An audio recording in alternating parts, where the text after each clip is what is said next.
If you're experiencing issues with syncing your Roblox account, follow these steps to recover your account effectively. This guide will help you troubleshoot and resolve the sync problems. Step 1. Check internet connection. Ensure that your device is connected to a stable internet connection. A weak or unstable connection can cause syncing issues. Try switching between Wi-Fi and mobile data or restarting your router. Step 2. Log out and log back in. Log out of your Roblox account and then log back in.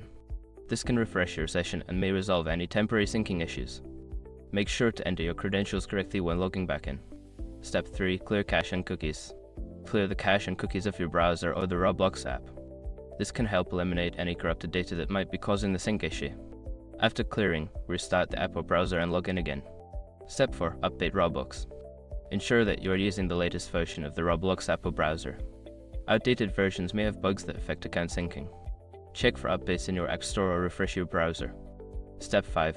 Contact Roblox support. If the issue persists after trying the above steps, contact Roblox support for further assistance.